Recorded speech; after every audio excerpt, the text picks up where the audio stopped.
Begin the current Daf Mesechtes Kidushin Daf Chavav. We begin at the top line of the Amid, where the Gemara continues the theme of these Mishnayos of this whole parak, this Mesechtes so far. Again, like we said, starts off Isha Niknas, which is the title of this parak, which is the kinyan of a woman. We spoke about the kinyan of Eved Ivri, and we went lower to the kinyan of Eved Kanani, and we went lower to Behema Gasa and Behema Daka, and now we go all the way down to the ground. Now we're talking about actual property or metatlin on the lowest part of the ladder here regarding kinyonim of different things. The Shir corresponds to Kazakh and Chesed turn to the Daf. We should turn to today's Daf. So discussing today's Daf are nechasim sheish lemachrayis, which is a key word for real estate, for property, because there's always insurance, there's always a way to collect it. It's not going anywhere. 57th Street is always going to remain there, unless who knows what happens to this world. But that is niknim bekesav shtar b'chazaka, with money, document, or taking possession. Those are three ways to acquire real estate. And the chasim she'elam achrayis regarding items that don't have insurance, meaning that's a key word for metalton, for movable items, because there's no responsibility for it. It can be stolen. It can end up who knows where in Europe. Ein niknim elam mashicha, the acquisition of it could only be done by drawing one to oneself. And the Mishnah tells us the chasim she'elam achrayis could be niknim im chasim she'elam achrayis, that you could do a kinyan of agav, you can collect, you can do an acquisition of metalton through a kinyan on the karka. Additionally, in the chasm she'elam achrayis are zoikimes in the chasm she'elam achrayis l'shavalein. Meaning, there's a relationship between metalton and karka. You could acquire metalton through karka. You could also be obligated in swearing on property, even though generally you inish ban al kakais, because if you have to swear regarding the metalton, then you would have to also swear regarding that of karka. The Gemara brings and it comes up in the Gemara machlekes, which is actually brought many times in Shas, regarding if mo'is are kindness. Shlakish holds midiraisa only Mashiach acquires metalton. Yechon holds actually midiraisa only mo'is acquires metalton. So this machlekes regarding biblically, do we consider it as money's acquiring or not? And then the Gemara has a conversation regarding this, that you could acquire the metalton through the karka be'inan tzibur maloi. Do you need to have it piled on or not? Does it not have to be on it as you acquire both of them? To begin the current Daf Chavav, top line of the Amid, continuing on these halachas of kinyanim, the Mishnah tells us nechasim sheyesh lemachrayis, regarding assets that have insurance, meaning karka, because there's always a nechrayis for the person, regarding the lender or regarding the creditor, when he's trying to collect, they're always there, so it's always reliable on. So again, there's just a key word for karka. The way that they're nicknamed, that they're acquired, are in one of three ways. Either bekesef, lekeach pays the money to the meicher; b'shtar, the meicher writes a sale document and gives it to the lekeach; or b'chazaka, or if the lekeach makes an improvement to the field, he digs a little bit, or he steps by, he takes a walk around the boundary, or he locks something up, or he opens up something, whatever it is, he makes a chazaka. Those are three ways to acquire nechasim sheish lemachrayis. Now, she'ein lemachrayis, which is a keyword for metalton, if it is no insurance to the thing, ein niknim ela b'mashiach, the only way to acquire it is by pulling the item. Now continues the Mishnah, nechasim she'ein lemachrayis, you always have to translate it in your head. Metaltalin are niknim im nechasim she'esh lemachrayis, you could acquire it with the karka. Bekesef, ubeshtar, ubechazaka. Meaning, if let's say the seller sold movable items, meaning, and property happens over, the guy sells his house and he says, you know what, I'll throw into the house, you can have the patio set. Once the buyer acquires the property with one of the three ways, the metalton will be acquired with that.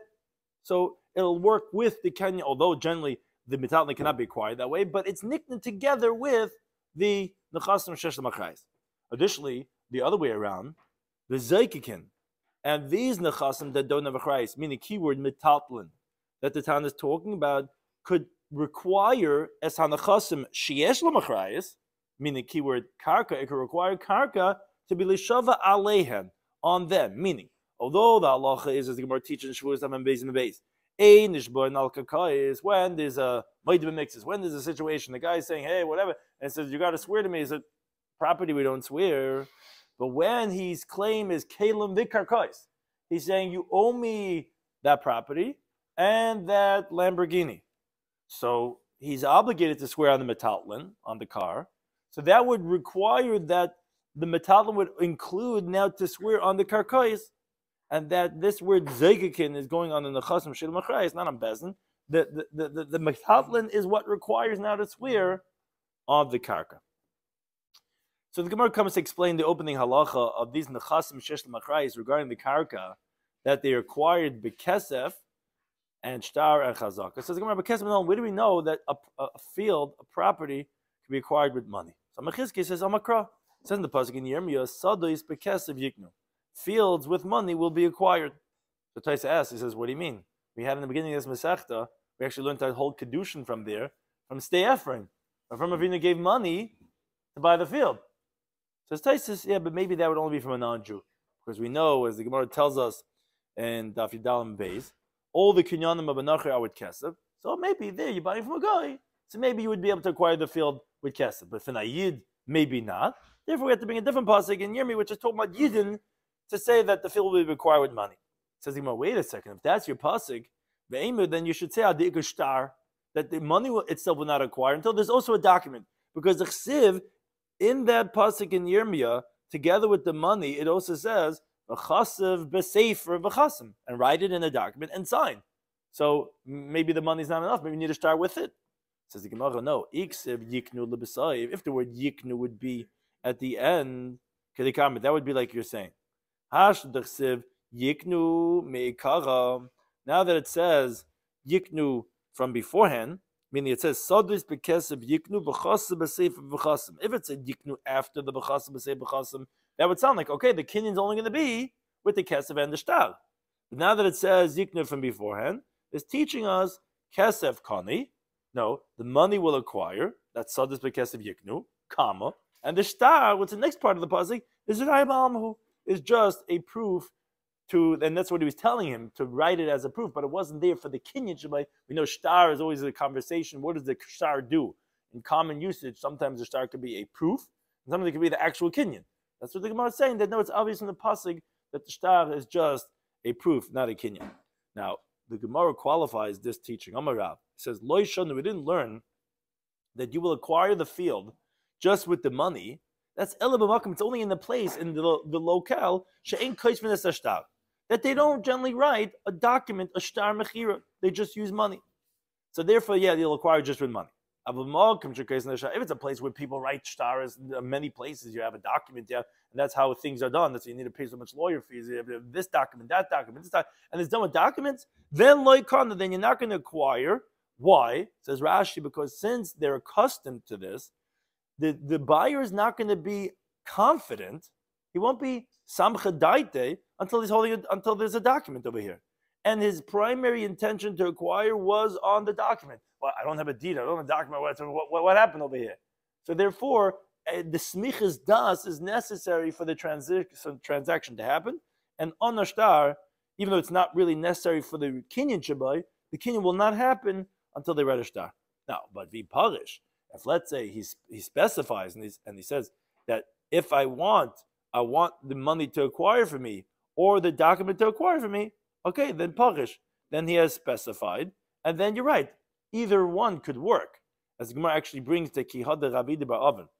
When he would buy a property, he would say, to try to get the better hand, he says, if I want the kinyan to happen just with money. If I want to work just with a document. Now, why did he say both? So the reason why he did this was because that he wants to be able to back out, but at the same time, he doesn't want the seller to be able to back out. Where if the seller is coming to back out, he's going to say, oh, no, if I want, no. We know that the kesef could itself acquire. He says, if you want to back out, seller, no, you can't back out. I already gave the money. Can already happen. And this is what he was stipulating beforehand as the buyer. He says, if I want the kinyan should be with the shtar, if I want to back out, I'm going to back out as long as I didn't get the document. I'm not samirtas, and then I'm going to back out. So, yeah, if you are explicit something and you say that you want kesef just to work, it could work, even if it's a place that they write a shtar.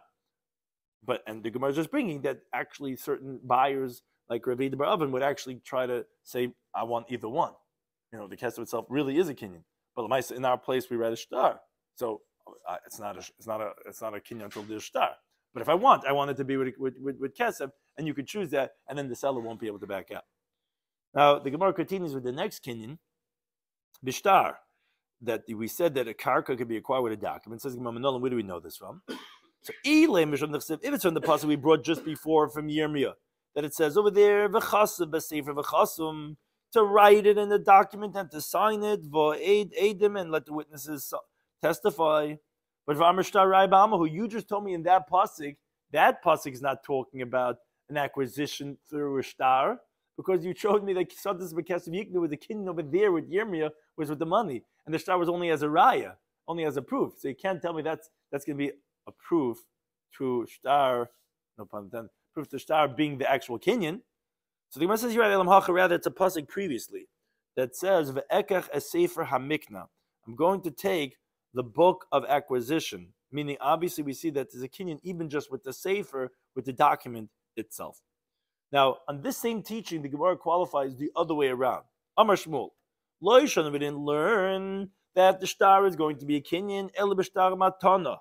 Only if it's a document of a gift, then we're going to say that with the shtar itself, there's going to be a kinyan, because obviously there's no transfer of funds over here.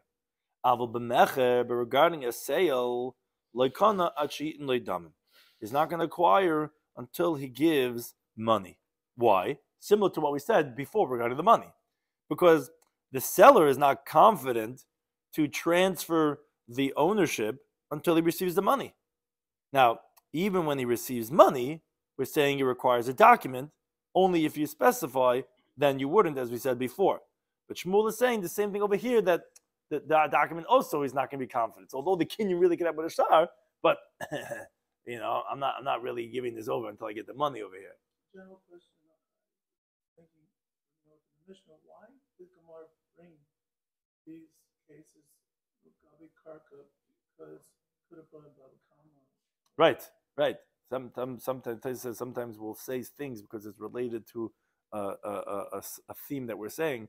So here we're talking about Niknis, which is Kidushin, but Kidushin itself is really a kinyan. And therefore, we talk about the kinyan of a woman, that she's nikna, b'kesav shtar and bia, so we talk about the kinyan of Eved Ivri, the kinyan of Eved Kanani, the kinyan of Behema Gasa, Behema Daka, and to the kinyan of Karka Matalin. So that's the whole totem pole of kinyanim. That's Chazal have a stream of thought, and they want you to realize that's the primary principle. Don't think of chasna. Don't think of like a man and woman having like love. That's not the principle. The principle we're talking about where the Kidushin is a kinyan, and that's the kinyan that you have in all these different things, and that's the stream of the Tana. Now the Gemara says, most of Rav Nuna asks on this teaching of Shmuel from the following brisa. B'shtar Ketzad. The brisa says, okay, how does this work? This kinyan of shtar for Kidushin. So the brisa says, I'll tell you how. Kasav loy ala niyar, oy ala cheres, which Taisa says, we explained in Daf Testament Alf, what's the chiddush of this. But you write on a paper, on an earthenware shard, meaning even though it's not worth a shava pruta, af b'shem b'shava pruta, doesn't have to be worth a pruta, you write the following thing. Sodi mechuralach, my field is sold to you. Meaning there's no pruta, so it's not with kesef, you're not giving any money, it's a document. Sodi nesunalach, my field is given to you. That's going to be sold and given. Now, the Gemara's assumption is that this is either or. Either it's sold or it's given. But wait a second. That means to say the Brisa is telling us that you could have a sale with just a document. Didn't you just tell me, Shmuel, that you won't have a sale with just a document? You need to have the money also? Meaning, unlike Kesef, which depends on the meaning of Mokum, if they do shtar or not, by shtar, every seller sounds like wants the money. And he's not going to be Semech Das until he gets the money. So why are you saying just with the shtar itself? So who Moisav Lamavuma Farklas? Rav Nuna had asked the question. He answered it also. He says that is specifically talking about B'moicher Sadeh B'nei Asa. He's selling the field because of its inferiority. Where there he is pleased that the document get this field already. And once he gets the shtar, he's not backing out. So you're right. Generally, he's not going to have it a sale until he gets the money. Here he's like, whatever. I have to get it off my hands. And therefore, as long as the shtar is done, he wants it to be kinyan. Rav Shloimy he says a different answer. He says, the truth is that he wanted to give it to him as a gift. So, in other words, this Mishnah is talking about, that actually this Brisa is talking about that he gave him a gift. And it's actually one case. When it says Hariza Mechura Unusuna, it's not two different cases, because generally you'd say it's either a gift or a sale. No, it's actually not either or. It's rather that this is what he wrote to him. My field is sold to you and gifted to you. Now, the question is, so obviously that's why the kinyan is going to be just with the shtar. That answers the question without any money, because there is no money. It's only a gift. So why did he write that it's sold to him if it's a gift? Says the Gemara, he wanted to strengthen his power, meaning to say that if, let's say, the creditor of the giver comes to collect from collateral from this recipient, that now he can go back and claim his monies from the guy who gave him the gift, because it's only by sale that you have achrayus, not by matana, and therefore he wrote it to him as a mech, but the truth is, really is a matana, and therefore that's why the shtar is going to work without the money. But generally, when it's a sale, you're right, it's not going to be with the shtar itself, you have to have the money. Taisa says, wait a second, so why do you write lashon matana? I understand why you wrote it with lashon mecher because of achrayus. What do you gain by writing that it's a matana? And if you're going to say because matana, there's no halacha of bametzra, so because you can't say, well, I'm the neighbor, I get it when I'm getting it, it's a gift. If it's the buy, right? Tell me to go somewhere else. So it says that, but we say in Bab Metzia that a matana has achrayus, has din bametzra. So here there's achrayus. So he says either we're talking about two different shtaras. He says that actually he gave him one shtar if he needs achrayus, that's a shtar of mecher. And if he wanted to get to contend with the neighbor for bametzra, he gave him a shtar matan, and then you'll hide the mecher shtar. That's one shtar he says. Or he says that no, it's actually one document. And the reason why I wrote lashon matan is because that's the truth. It was a gift. He just added on to write mecher to add him that on. And then it means with the Yishalmi, that's not true. There is a gain by writing a matana, because when you sell a property, is the cistern, the well, included in the sale? When your sale is ba'ayin tsar, the guy's not giving it, he's giving it begrudgingly, so that's not going to include it. Matuna, you give him ba'ayin yufa, I like you, here you could have my whole, we all dream of that guy who's, he's going to say, here, come, take my whole thing, and then you get all that. So therefore you actually do gain matana. So be that as it may, it's not a difficulty on Shmuel, because the Gemara, second teretz the Gemara is saying, is that it actually was a matana, and therefore that's why it'll work with the shtar itself. He just wrote mecher to strengthen his position. The next kinyan, the third one, we said that the way it could be koine karka is ubechazaka, by taking possession. Says Manolan, where do we know this from? Samach Chizkiah says Amakra. It's a pasuk in Yirmiyah. This is by talking about Gedalia ben Achikam. We know Tzem Gedalia is Gedalia ben Achikam. So the pasuk says in Yirmiyah, Ushvu ba'arechem, and dwell in your cities, asher tafastem, that you grabbed a hold of. Now, but mat tafastem is be yeshiva, because the tafastem is going on shavu. So you see that the way to settle in something is by taking possession, which is chazaka. Or different source, the Bei B'Shmaltan, there's a pasuk in the bottom. V'rishtem oisa b'shavtem ba. You will inherit it and you'll dwell in it. V'ma yirashtem, the pasuk, what are you going to inherit? B'yeshiv, by sitting in it, by dwelling, by taking possession is how you inherit something. So again, those are two different sources for the halacha, how you know that you could be koine karka with chazaka. Next halacha the Mishnah said was, now, properties that are don't have insurance, meaning they're movable items, they could only be acquired only by pulling the item. Where do we know this from? It says a passing miyikra. It says, if you're going to sell something to your friend, like you're going to buy from the hand of your friend. What's miyad misecha? What do you mean to buy from the hand of your friend? Oh, we're talking about dava hanikn miyad liyad. Talking about something that's acquired from hand to hand. What does that mean? How do you acquire something from hand to hand? You do meshicha. Meshleptis. You're taking it from his hand to your hand. That's meshicha. And therefore you see that movable items, which obviously if it's going from hand to hand, it's a movable item. It goes from hand to hand, which is meshicha, meshleptis. What? Right, he holds that you're only going to be, well, the shaila is if that's chalmakim, and that's we said that we're regarding behemoths. So behemoths, we're regular metatlan, he's saying you can only be quiet by mashicha. So says the Gemara, according to Rabbi Yechon, that he says in Parakazam B'Metzia, the Dvar Torah, according to biblical law, ma'ois kainais, that actually money actually is acquires, because we learned by hektish that it says v'nosna kesav v'kamla. You give the money and then you get the hektish item back. So Rabbi Yochanan learns out from there that biblically money acquires. So Mike Levem, according to him, what are you going to say? What do you mean? Why are you saying that metalton is only with Mashiach? He holds you acquire with money. So on that, he would tell you that the Mishnah is not difficult to me. Because the Tana is Takanta de Rabbana Ketani. He's teaching you the rabbinic, the final version, the way the Rabbanan instituted. Because the Chama actually acred the kinyan of money, and they said that no, a person should not acquire metalton only with Mashiach as a gezeira, because the guy might tell you, oh, your wheat, oh, you paid for it, but it was up in the attic, it got burnt. So to avoid that, we said, no, until the guy actually takes it, does Mashiach, it's not acquired. So you're not stuck in a situation where the guy's not going to try to save your stuff, because you say, okay, look, it's the guy paid for it already, it's already his. So therefore they were masakin that. So that's why the Mishnah is saying it's only Mashiach, not because of biblical law, but because of rabbinic law. Now the Mishnah then continued and said, Nechasim she'en lamachrayis, that items that don't have insurance, meaning metatlin, could be acquired through the kinyan of karka. So if you do the kinyan of kesev, shtar, chazaka on the karka, through that you could acquire metalton, even though you're not doing mashiach on the metalton. Says Gemara, where do we know this halacha from? Says Gemara, because Chizkiah, the Amar the says in Divrei Yom and Beis, this is by the sons of Yehoshaphat, that it says their father gave them gifts, meaning movable items, etc. Together, what's it mean together? Together, that through the fortified cities in Judea. So you see that the cities which are karka, through that is how the father gave them gifts. That you see the kinyan happened through the karka. Now, by the way, the following question: do we need that the metalton that you're acquiring through the karka should be piled up on that property, or not? Or it could be anywhere. And through the kinyan of the karka, you acquire the metalton. So Rabbi Yosef says, Tashma Matzbing arrived from Mishnah Masechtas Peah.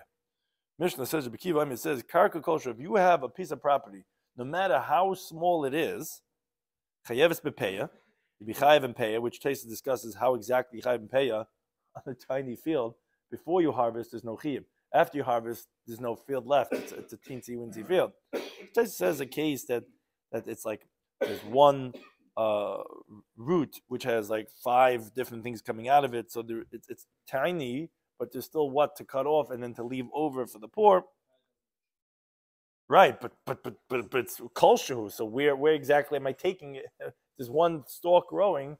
We nemech the paya. So Taisa says something like that. Yeah, like it's has like a little cluster, and you take off some of it. El bichayv and peya ubi bikurim. And in bikurim is the first fruit. So if you have one of the shivas aminim growing, you'll be chayim bikurim. Taisa and Rashi discussed not to have the gears of vidui, meaning you'll still say vida meisters without property. You don't even need a karka kosher to say vida meisters, because it has nothing to do like bikurim that you could say ashanasata li that you gave me. But bikurim, you have to have a piece of property to say the parasha bikurim, because you have to say that the land that Hashem gave me. If you don't have land, you can't say the parasha bikurim. But by vida meisters, although it says Ashanasata lanu, you give to us the Jewish people, it doesn't mean you have to have your own land when you have to liquidate your meisters. But be that as it may, continues the Mishnah, and to write a pruzbul, the Gemara in Gittin Daf Lamazayim tells us you cannot write a pruzbul, which we all did the previous year by Shemitah, that not to have our loans canceled when it's the Shemitah year. You could only write it when the borrower has a piece of property. Then you can write a pruzbul, even if it's a huge debt. As long as it's a small piece of property, Shemitah is not going to cancel anymore. Because when was Hil Masakin and pruzbul? Was only when there's a shibud of karka.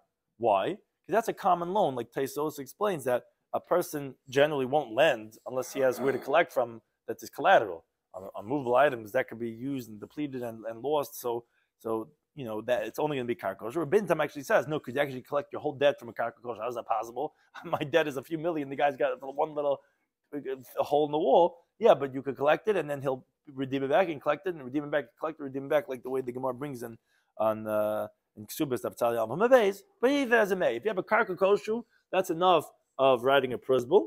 And also, and this is the main point really, the last part of this Mishnah Pei is that if you have even the smallest piece of property, you could thus acquire movable items together with the kinyan of that karka. Says the Gemara, if you're going to say that the metalon has to be piled up on the karka to acquire it together with the kinyan of the karka, so kol shulamai chazi. What exactly, how much metalon are you piling up on that little strip of dalet amos that you have of it? What are you getting on this minute, even less maybe, it's just an inch, whatever it is that you got over here? What exactly are you putting on that tombstone? What are you getting over there? So obviously it sounds like that it doesn't have to be on top of the karka. So it says we translated, no problem. We're talking about that you stuck in that property a needle, and that needle he's selling him with the property. So like Rav Yosef says to him, kavaston. So Rashi says kavaston means you're paining me, but some Gemaras bring on the side from Rabbeinu Chananel that kavaston is like you're stealing from our thoughts, like a goyin of das, or like he brings from the aruch, like a person that shows his friend something that's filthy, or like he brings from the roof, that you're turning my stomach inside out to vomit. In other words, he's trying to say, was zugst the shtissim? Ich will Tana lashmina machat. The Tana is going to go through this effort to teach me this whole halacha in the Mishnah. A ganze lomdis, that you could acquire the chasim she'en machrayis and the chasim she'en machrayis, meaning with this Mishnah Peya, to tell me a karka koshu to acquire needles. That's what I need this Tana to teach me for. I mean, you're saying a karka koshu, you can acquire the chasim she'en machrayis with it. If you tell me that it has to be on the property, and you tell me, oh yeah, because you could put a needle in. That's what the Tana has to teach me. But when he's talking about a karka kosher, what he could do, that I could acquire a needle. So Amar Vashi says, what's the big deal? What are you getting so farashed? Man leimalon, who's to tell us, Dulai Talaba Marganesa? Who said that on the needle he didn't hang a pearl? The Shavi Alpha Zuz is worth 1,000 zuz. Don't get so fahitz. Who said that it's not a valuable sale over here? Okay, so it's not a raya. Fine, could be that it has to be piled on, and it's not a raya that obviously is not on, because what are you putting on the karka koshu? I can find the case. I can find a needle with a pearl on top. A star. Yeah, I guess depends how tiny it is. Something even a star wouldn't fit. Something like the piece of property is this big. Okay. A needle is still a finer, but we took elephant, the other case, and we took the needle. So we're a little on the extremities over here. So, the Gemara likes really like coming out in full force, right? So the Gemara said, okay, let's try to bring another right. Tashma. Amr Rebbe Laza. Laza said, Maisa b'medoini echad. Meaning to say he was from this place, Medoini. It's like a Medoin. Born in the Sefer Yeshua. Melech Medoin echad. So let's start with this Medoini. Shayib Yerushalayim, who he was in Yerushalayim. Shahayu lai metaltlan harbi. He had a lot of movable items. They wanted to gift it to people. So they said to him, look, Rebbe, you don't have any way of remedying the situation, which the Gemara later on is going to ask, what do you mean? If it's metalton, why couldn't they acquire it with Meshicha, with Chalipin? But this is what they told him. He said, you have nothing to do.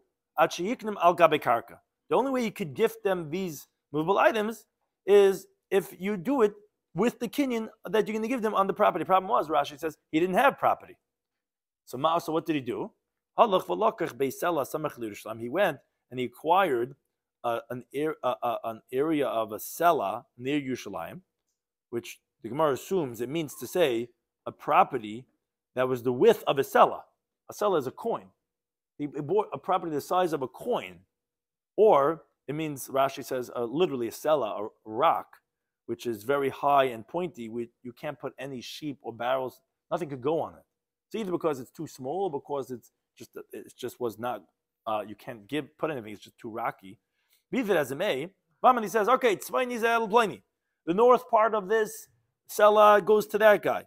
And with him comes 100 sheep and 100 barrels. And then some girsas happen. And then the southern part and whatever. And then he gave, like, from this one little coin, he said which part goes to who. And then the guy gets all this huge 100 metalim with that, whatever. And then the Mace, he died. And they fulfilled his words. And they gave to whoever he said. Says the Gemara, B'yamrit, you're going to say, B'ina Tziburima, that the shepselach and the barrels, they all have to be piled up. Hello, Beisel Lamai Chazi. How exactly can you put on a quarter or on this rocky terrain 100 sheep and 100 barrels? It just doesn't go. Says the Gemara, no. Mi Savri, did you think Beisela Sela Mamish? When we said a Beisela meant literally a Sela? No, my Sela, what do we mean Sela? It meant the Nafish Tuva. Means to say that he had bought huge property. Why calling it a Beisela? The Kashi Kesela. It just meant that the property was hard soil, like a Sela, which you can't plant. So he was able to buy all these dunams of land cheap, because he had to put on all the sheep and all the... To the contrary, I can prove that it has to be Tziburin. And therefore he bought this hard property like a Sela. Why? Because he had to have a huge swath of land to put on all this sheep and all this barrels. That's why it was called Beis Sela. So therefore, it's nothing to do with the fact that it was like a coin. It was hard like a coin. After a second before you take the possession, in other words, it's mine. I'm going to say after, right before you. A lot of times they didn't want to be mafkir because of the dangers of havkir. And anyone, I had someone that I was telling about shluch haken, and I was talking about being mafkir. They didn't want to be mafkir, and I'm saying it's people when they get very with hefker, someone might take it or whatever in my house or whatever. It's people don't want to be mafkir. I mean that would just be a very practical reason why someone would want to be mafkir. Then it's finders keepers, whoever comes and gets first.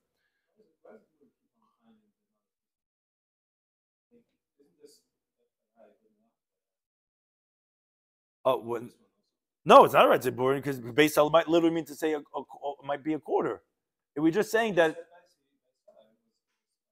that's rejecting the raya. That's another way of interpreting. It's just not indicative. It's not for sure. We wanted to say it was a pariah. We're saying no. We could translate Sela meant hard like a Sela. So the Gemara says, okay, let's try to bring another ayah. Tashma. Gemara says another story. Some of you Rabbi says, the story with a person, Shechala b'Yerushalayim. He became sick in Yerushalayim. Now, the one who says that he was sick is because he holds like Rabbi Eliezer. That says in Baba Basra that whether it be a healthy person or a person that's deathly ill, his words are not valid by just saying it. It's got to do an actual kinyan. Because he doesn't hold of the famous words, Divir Shchimera, that the words of the dying person are kaksubin the kamasrum. It's like it's written and given over. So therefore they said that there's no takana for him to transfer the items only through the karka, which the Gemara again is going to ask the same question on this story also. Well, why can't he acquire with Mashiach or Chalipin? But the Gemara is just explaining why the story would be with a sick person, even a sick person, according to Eliezer. But some saying no, the story had to be with Bari Haya, to do with a healthy person, but not a sick person, because actually a sick person would not require what the story is going to tell us, because a sick person, a shchimera, his words are like written and done already, so you wouldn't need any kinyanim. So we're just explaining why the story might have been even with a sick person, or no, it had to be only with a healthy person, depending, because then you would hold Kirabana, who disagreed with Eliezer, and they hold that, no, a sick person, we wouldn't have this story, we wouldn't have to do a kinyan. Be that as it may, the story was like this. This guy, whether the sick person, the healthy person, whatever he was, he had many movable items. Again, the same type of a day, he wanted to give it as a gift to people. They said to him, look, there's no remedy for him until he goes and he's marketing them through a kinya of a karka. So Masa, what did he do? He went and he purchased an area that you could plant a quarter of a kav, which, as Rashi explains, according to the calculation of a sasayim in the chutzner of the Mishkan, which was 12 kav, and sasayim is a 48th of that, comes out to be a quarter of a kav. Be that as it may, he went and purchased that amount of land near Yerushalayim. And he says, tefach ha-tefach, this handbreadth by this handbreadth is leploini. That goes to that guy. Be with him is meyad tzayim mechav is 100 sheep, 100 barrels. Umesi died. And the sages fulfilled his words. Now, this seems to be very clear. If you say that the metal has to be piled up on the property, tefach al tefach, he can't translate sela the way he said before. A handbreadth by a handbreadth. how you fitting on, it must be in the Guinness Book World Records, if you're able to get on 100 barrels and 100 sheep piled up one on top of the other on that handbreadth by handbreadth. That doesn't seem possible. Obviously, that you don't need to have the metaltlin tziburin on the karka. Says Gemara, no.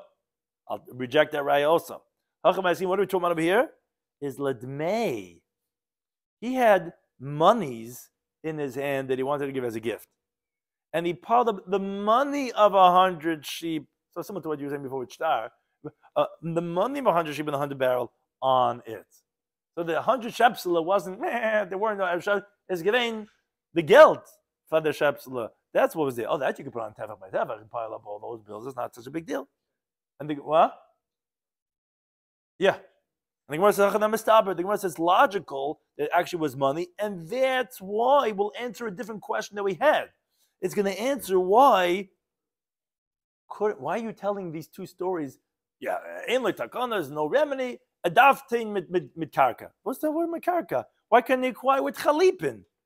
Oh, because it wasn't metatlim. Metatlim can be acquired with chalipin. It's giving guilt. Guilt, the Gemara says, cannot be acquired with chalipin. So it actually makes sense that the story was with money and not with metaltlin. Because if you think to say that it was actually 100 sheep and 100 barrels, and if you wanted to bring a raya, you say, oh, you don't need it to be tziburin because you're not fitting 100 sheep on the tevach by tevach, then why are they telling the guy, what's karka? Why can't they just do chalipin? So the Gemara said, no, that's not a good raya. Not a good raya. You know why? Because Velamai said, what are you telling me? And for you it makes sense. Because you're telling me, no, it's not really 100 sheep. It's ledmei. It's the money of 100 sheep. So why doesn't the recipient come and take the money? You could do Mashicha on money. So what's the great glik? How are you answering the question with Mashicha? So here there's different girsayis. Taisus has all arichas regarding our girsa, different girsa, but the way our girsa is, Ella, obviously, the less makam matana. Obviously, the recipient's just not there. Therefore, the guy couldn't gift it to him with Mashicha. Says the Gemara, then you don't have a right either. So if the recipient's not there, that he should give him his kalim to the makna to be kaina with chalipin, because you need the kalim of the kaina, because the kaina gives his handkerchief, his pen, his hat, whatever it is, to the makna. That's a deruv who's buying it. He gives you his hat, he gives you his pen, and he buys the chumetz, right? So Rashi addressed a difficult question that Taisus has, where Taisus has a riches for. It says, what do you mean? But someone else could do the chalipin for you. You don't have to do it. So says Rashi, no one else was there that wanted the benefit of the buyer to give his kalim because of him. Because like Taisus explains, really halachically, the seller could really hold on to the handkerchief, the sudr, the pen, the Mont Blanc, whatever it is, the hat, he could hold on to it. Now, the custom is to give it back, but no one wants to offer to do it for them. They're not best friends with this guy. I'm not going to do the chalipin for him. You want to gift him something? I don't know, you might hold on to my handkerchief. I'd rather have, if I have my sneeze later on today, I want to have my handkerchief. So, it's like upon him, the recipient wasn't there. So therefore, that's why it's not great. So it's no raya to hachanam estabah, it must be lidmei, because then why wouldn't you do it chalipin if it was metalin? Not true. With money also you do mashicha. So obviously you didn't do it because he's not here. Now we didn't chalipin either because he's not here either. But then there's the wait a second. Why is karka the only option? Why don't v'niskininu nahalei? Why can he not be mezaket to that guy, to the recipient who the gift was for mashicha agav acher, through someone else? Why can't he just tell someone else, be zeichen this for this guy? You could be, we know zachen adam shlep b'fanav, it's a gift. See, schlepp the behind, schlepp the geld, and take it for this guy. Says Gemara, no loy samcha daite. The giver was not confident. He didn't trust the people of the place to give them over the movable items, because if the movable items is being given over to him, he might just keep it in his house. So he thought, Shamet v'achalu, the guy's going to take it, he's going to consume it. So the Gemara said, wait, ve'ela then, ma'in le takana. Why is the story said that he doesn't have any remedy? What I mean, he could be mezaked to others if he wanted to. Why in le takana? The Gemara says, no, come on, this is what it was saying. This, that the guy's not confident, Ain't l'takana, then there's no remedy until you can do it. Right? You could have done it with being mazaka de akha, but he didn't trust anyone over there. And the guy's going to take mashicha, he's going to take it, and he's not going to stop taking. He's going to go all the way home until he eats up whatever that thing is. Because of that, the only remedy was to go and do it. The Gemara ends off by not yet resolving this question about if the metatlin that you can be niknag of karka have to be tzibur nagabi karka or not. Thank you to any time. Those things.